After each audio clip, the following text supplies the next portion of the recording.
Hi Hustlers! Today, pag-uusapan natin kung bakit hindi ka nirereplyan ng boss or ng office mates mo. Una, baka naman kasi yung message mo is hi sir or hello ma'am lang. O kaya naman minsan meron pa dyan nagsasend ng message. Emoji lang na kumakaway. So, walang kadeta-detalye. Pangalawa, baka naman may detalye yung message mo pero sobrang kulang. Halimbawa, nag-message ka ng, Ma'am, pwede ba mag-leave bukas?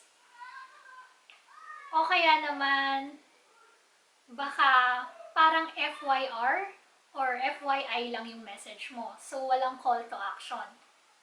Halimbawa, nag-message ka ng, Ma'am, down po yung system. So, ako, iisipin ko na, okay, down yung system. Na parang ini-inform lang ako na hindi ko kailangan mag-reply. So, anong dapat mong gawin? Paano ka dapat mag-send ng message na re-replyan ng boss mo or ng office mates mo? Una, syempre dapat kumpleto yung detalye. Ang sample format na pwede mong gayahin is dapat may general concern, tapos may call to action, and then merong specific nung concern, merong proof nung concern kung kailangan. So, general, call to action, ano yung gusto mong gawin nung kausap mo, and then specifics, and then proof or katibayan nung sinasabi mong concern. So, sa example natin kanina, sa halip na sabihin mo na, Ma'am, down po yung system, pwede mong sabihin na, Ma'am, down yung system, pwede bang paki-announce sa social media na down yung system until further notice? And then kung may questions kayo, pwede nyong i-follow up kay Sir Mark ng IT dahil siya yung in charge, siya yung point of contact for this concern. And then naka-attach din dito yung sample error message kapag nag-login ka. So nandun yung general concern which is down yung system. Nandun yung call to action which is please paki-announce sa social media. So alam nung kausap mo kung ano yung kailangan niyang gawin.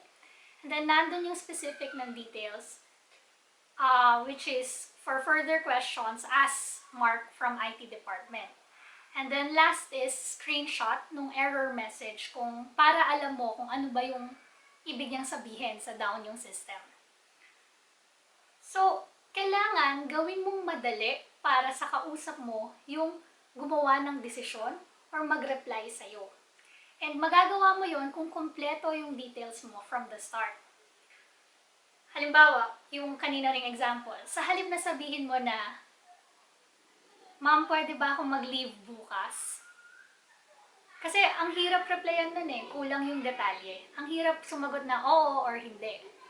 So, ang pwede mong sabihin is, Ma'am, pwede po ba ako mag-leave bukas due to a personal errand? Na-endorse ko na rin po yung task ko kay Kat. And kung okay po sa inyo, ipafile ko na sa HR. So ako, ang reply ko na lang doon, okay, ingat. Kasi nandun na lahat ng detalye. So gawin mong madali para sa kausap mo yung gumawa ng desisyon at mag-reply sa'yo. And magagawa mo lang yon kung kompleto yung details. Pero isipin mo rin kung ano ba yung best way para sabihin kung ano yung gusto mong sabihin sa kausap mo. Pwedeng email, pwedeng chat, pwedeng text.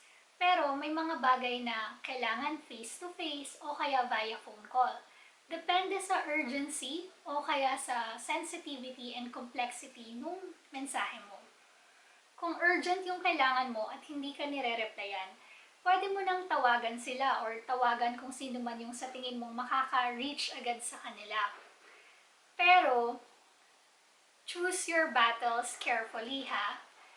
Hindi pwedeng lagi ka na lang may message na laging kailangang replyan agad-agad na rush. Kasi, syempre, baka maging masama rin yung impression sa'yo nung kausap mo. So, kapag kailangan lang talaga, tsaka mo i-follow up. Yun.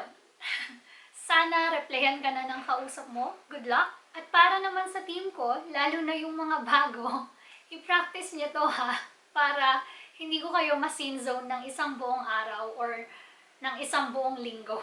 Keep hustling!